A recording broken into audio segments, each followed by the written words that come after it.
খুব ভাল লাগিছে অনুষ্ঠানটিত উপস্থিত হ'বলৈ পাই, যদিও বা কিছু বিলম্ব হ'ল অনুষ্ঠান আৰম্ভ হোৱা, পলমকৈ গৈ আছে অনুষ্ঠানবোৰ, কিন্তু আৰম্ভ হোৱাৰ পিছত অকণমান সময়ো বিৰক্তিকৰ নহয়।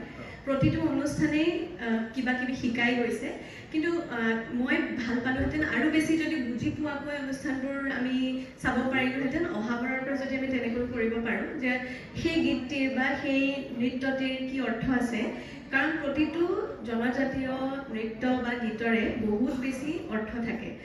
এনেই উপৰুৱাকৈ কিবা এটা নাচ বা গীত নহয়, এটা জনজাতিৰ আয়ুস ৰেখা হৈ থাকে সেই গীত নৃত্যবোৰ। গতিকে যদি বুজি পোৱাকৈ আৰু বেছি কৰিব পাৰোঁ তেতিয়া মই ভাবোঁ আৰু বেছি ভাল লাগিব। আৰু প্ৰথমতে কৈ ল'ব বিচাৰিছোঁ যে আৰ্জে আচলতে মোৰ পৰিচয়হে হয়, মোৰ পেচা নহয়। বৰ্তমান মই এগৰাকী সাংবাদিক আৰু এটা সময়ত ৰেডিঅ' গপশ্বপৰ এগৰাকী আৰ্জে হিচাপে কৰ্মৰত আছিলোঁ। আৰু তেতিয়া ইমান বেছি মৰম দিলে সকলোৱে যে ক'ৰবাত প্ৰীতি প্ৰিয়দৰ্শিনী সাংবাদিক বুলি লিখি পেলাইও আকৌ আৰ্জে প্ৰীতি বুলি লিখি দিবলৈ ভাল পায়। সেইখিনিৰ বাবে মই সদায় আপোনালোকৰ ওচৰত কৃতজ্ঞ, সদায় তাৰ বাবে মই আপোনালোকক ধন্যবাদ জনাব লাগিব। কিন্তু এইখিনিতে দুটামান কথা ক'ব লাগিব, যিহেতু এটা বৰ ধুনীয়া অনুষ্ঠানলৈ আহিছোঁ। প্ৰথমতে কৈছোঁৱেই, এটা খুব ডাঙৰ ধন্যবাদ। এনেকুৱা এটা আৰম্ভণি আমাক প্ৰয়োজন। কটন বিশ্ববিদ্যালয়ৰ ভিতৰত এনেকুৱা এটা প্ৰেক্ষাগৃহত ভিতৰত সোমাই যদি মই টাই আহোম সংস্কৃতিৰ কথা আজিৰ দিনটোত আলোচনা কৰিবলৈ পাইছোঁ, তাৰ লগত জড়িত গীত নৃত্যসমূহ চাবলৈ পাইছোঁ, সেইটো আচলতে এতিয়া ইমান আমাৰ বাবে সুলভ হ'ব লাগিছিলে, হয়নে? এইটো আমি য'তে ত'তে চাবলৈ পোৱা, আমি য'তে ত'তে দেখিবলৈ পোৱা এটা অনুষ্ঠান হ'ব লাগিছিলে। কিন্তু খুব দুষ্প্ৰাপ্য হৈ গ'ল আজিকালি এনেকুৱা অনুষ্ঠানবিলাক। খুব বেছি এটা তাৰিখলৈ আমি ৰৈ থাকোঁ যে আমুকটো তাৰিখতহে আমি এনেকুৱা অনুষ্ঠানবোৰ কৰিম। যদি সঘনাই কৰোঁ আৰু অলপ বেছি ডিটেইলছত কৰোঁ, হয়তো আৰু বেছি আমি শিকিব পাৰিম। বহুত প্ৰত্যাহ্বান আছে আচলতে। মই সংবাদ জগতখনৰ লগত যিহেতু জড়িত, আমি দেখিছোঁ যে ইমান ধুনীয়া আমাৰ অসমখন, বিভিন্ন জাতি জনজাতি কৃষ্টি সংস্কৃতি। মই CNN News 18ৰ নৰ্থ ইষ্ট কৰেছপণ্ডেণ্ট হিচাপে কৰ্মৰত। গতিকে মোক যেতিয়া বাহিৰলৈ বাৰে বাৰে মাতি থাকে, দিল্লীত মোৰ কাৰ্যালয় আছিল, গতিকে সেই কাৰ্যালয়টোৰ পৰা যেতিয়া বাৰে বাৰে লোভনীয় কিছুমান প্ৰস্তাৱ দি তেওঁলোকে কয় যে তুম আছাম মে কিয়া কৰ ৰহে হো, দিল্লী আ যাও, তেওঁলোকক মই এনেকুৱা অনুষ্ঠানবিলাক যদি দেখুৱাব পাৰোঁ, তেওঁলোকক যদি বুজাব পাৰোঁ মোৰ অসমখনত কি আছে, তেওঁলোকক নোৱাৰো বাবে এটা মাত্ৰ বাক্যত মই সামৰি পেলাব লাগে যে আসাম কে সাথ মেৰা ইশ্ক নেহি হে মোহব্বত হে, তো ইয়ে ছোড় কে আনা মুমকিন নেহি হোগা।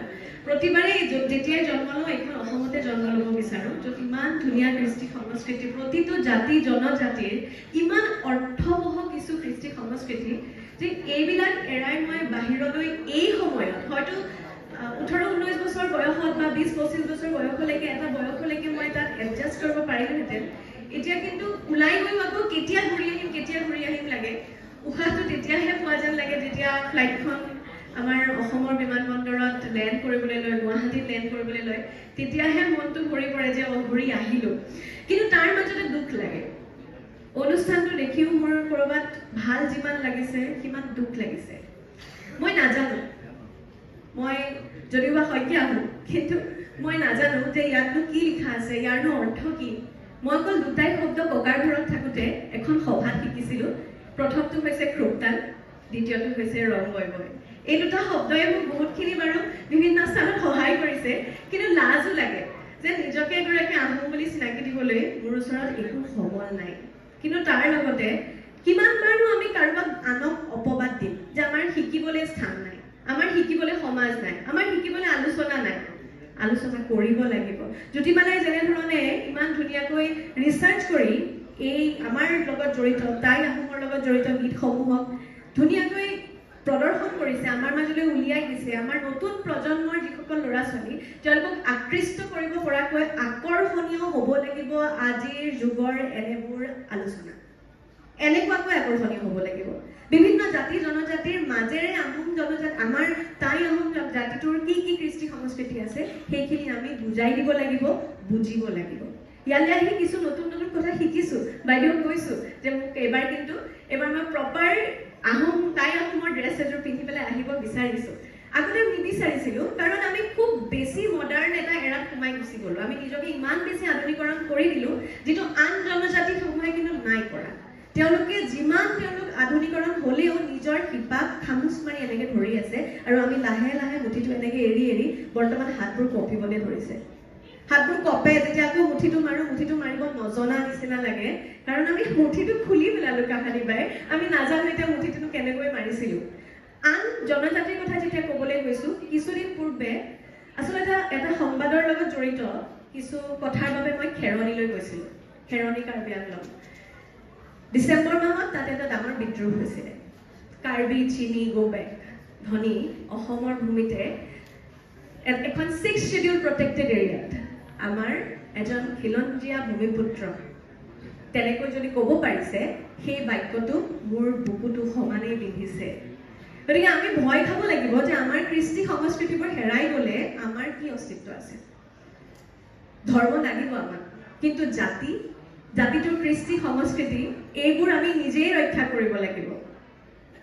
কাৰণ আমাৰ অসমখনত ইমানবোৰ জাতি জনজাতি আছে যে আমি যদি নিজৰ কৃষ্টি সংস্কৃতিবোৰ বচাই নাৰাখো তেতিয়া আমি হেৰাই যাম আমি জেনেৰেল এটা কোৰ্টত সোমাই পৰিম অসমীয়া বুলি তাত আমাৰ কোনো আক্ষেপ নাই ইমান বেছি গৌৰৱ অসম প্ৰথম সদায় অসমীয়া কিন্তু নিজৰ জনজাতীয় যি স্বীকৃতি সেই স্বীকৃতিটো বজাই ৰাখিবলৈ হ'লে আমি জানিব লাগিব নিজৰ কথা মই যদি এই ফলকখনত লিখি থোৱা তাইৰ ভাষাকেইটা পঢ়িব নোৱাৰো তেনেহ'লে মোৰ কোনো অধিকাৰ নাই আচলতে মোৰ কোনো অধিকাৰ নাই যে মই এগৰাকী আহোম বুলি পৰিচয় দিয়াৰ যদি মই এই আখৰকেইটাও পঢ়িব নাজানো গতিকে চৰ্চা লাগিব সেই খেৰণীৰ কথা এইভাবে উল্লেখ কৰিছো কাৰণ 2 তাৰিখে তাত এখন গণবিক্ষোভত মই উপস্থিত আছিলোঁ কোনো যোৱা নাছিলে ইয়াৰ পৰা সংবাদ মাধ্যমে বৰ বেছি গুৰুত্বপূৰ্ণ বাতৰি বুলি হয়তো ভবাও নাছিলে কাৰণ আলোচনা চলি আছে চৰকাৰৰ সৈতে এটা সময়ত সমাধান বুলি আমি ভাবি লওঁ সেয়া সমাধান কিমান দূৰ সমাধান সেয়া বিচাৰ্য বিষয় কিন্তু ভাবি লোৱা হৈছিলে যে সমাধান হৈ যাব কিন্তু তাত তেওঁলোকে কাকো নিমন্ত্ৰণী পত্ৰ দিয়া নাছিলে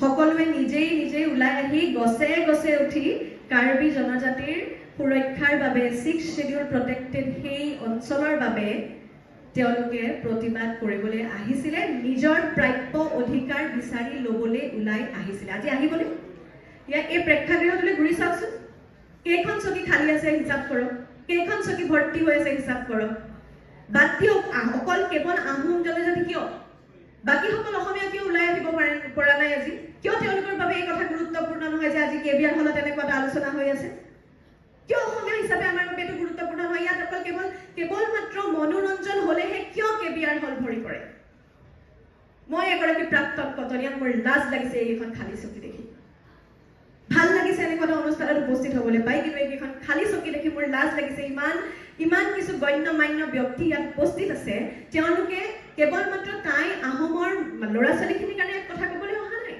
তেওঁলোকে অসমীয়াৰ এটা গুৰুত্বপূৰ্ণ জাতি জনজাতিৰ সৈতে জড়িত কিছু কথা ক'বলৈ আহিছে আমি যদি উপস্থিত থাকোঁ আমি কিছু শিকিব পাৰিম যি সমল হ'ব আমাৰ কিন্তু আমাৰ শিকাত গুৰুত্ব নাই কাৰণ আমি নিজকে জেনেৰেলাইজ কৰি পেলাইছোঁ যেতিয়া খেৰণীলৈ গৈ গছে উঠি থকা তেওঁলোকে নিজৰ কাৰ্বি ভাষাতে ভাষণ দিছে কিন্তু যেতিয়া মই কৈছোঁ যে মই বুজি পোৱা নাই অথচ মই তাত বহি আছোঁ সংবাদ মাধ্যমৰ মানুহৰ লগত তাৰ যিসমূহ লোকেল ৰিপৰ্টাৰ্ছ আছে তেওঁলোকৰ লগত মই বহি শুনি আছোঁ মাত্ৰ সেই ভাইবটো অনুভৱ কৰিবলৈ চেষ্টা কৰিছোঁ যে কিমান স্বাভিমান থাকিলে জাতিটোৰ বাবে এনেকৈ ওলাই আহিব পাৰে কিমান বেছি স্বাভিমানেৰে বুকুখন ভৰি থাকিব লাগিব যে গছে উঠি তেওঁলোকে কেৱল আলোচনা কৰিছে কেৱল তাত কোনো এনেকুৱা নহয় যে তাত মানুহে প্ৰতিবাদ কৰিবলৈ গৈ মানুহ মাৰিছে হুলস্থুল কৰিছে নাই কথা শুনিছে আলোচনা কৰিছে নিজৰ সাজ সজ্জাত আহিছে মোৰো মন গৈছে যে মই সংবাদ যুগুতাবলৈ গৈও তেওঁলোকৰ কাপোৰ পিন্ধি মই তাত সংবাদ যুগুতাইছোঁ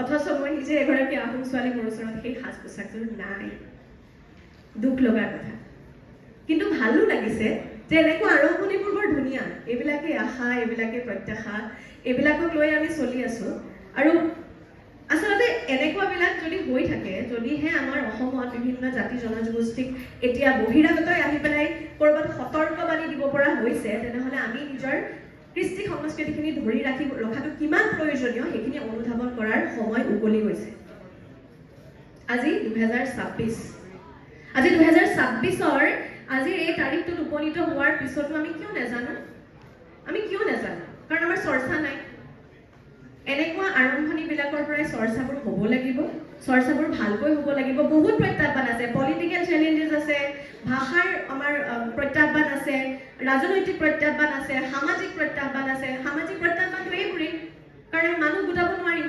গতিকে তাক কেনেকৈ আকৰ্ষণীয় কৰি মানুহ গোটাব পাৰোঁ সেইটো আমাৰ এটা মানসিকতা থাকিব লাগিব।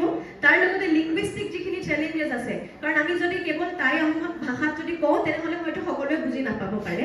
বাইদেউ ঠিক কোৱাৰ দৰে, জ্যোতিমালাই কোৱাৰ দৰেই আমি অসমীয়া টেষ্টটোৰ কথা পাহৰি গ'লে নহ'ব। অসমীয়া প্ৰথমে আমি অসমীয়া বুলিও কৈছোঁ যে হয়, অসমীয়াত আমি যদি অসমীয়াৰ লগত একেলগে টাই আহোম ভাষাৰ এটা যে এমালগামেশ্যন, দুটাক একেলগে যদি আমি ক'ব পাৰোঁ, তেতিয়াহে আমি বুজাই দিব পাৰিম বাহিৰত থকা সেইসকল মানুহকো যে north east people are this, North East people are this. বাহিৰত যেতিয়া আমাৰ ল'ৰা ছোৱালী বৈষম্যতাৰ বলি হ'বলগীয়া হয় কেৱল মাত্ৰ জনজাতীয় বুলি, তেতিয়া বুজাই দিব পাৰিব লাগিব north east people are this, we are not that, we are this. সেইখিনি বুজাই দিব পৰাকে নিজেই শক্তিশালী হ'ব লাগিব। আমি শিপা খামুচি থাকিব লাগিব, আৰু এনেকুৱা আমাৰ এক্টিভিটিজ লাগিব। ভাল লাগিলে, বহুত বেছি যদি কৈ দিছোঁ নাজানো, ক'ৰবাত আৱেগিক হৈ যাওঁ অসমখন বুলি ক'লে, কাৰণ অসমখনেই আছে। ইয়াৰ পৰা মানুহবোৰ ওলাই যাব পাৰিব। অসমৰ মানুহবোৰ ক'লৈ যাব? অসমৰ মানুহবোৰ অসমতে থাকিব লাগিব। জয় অসম।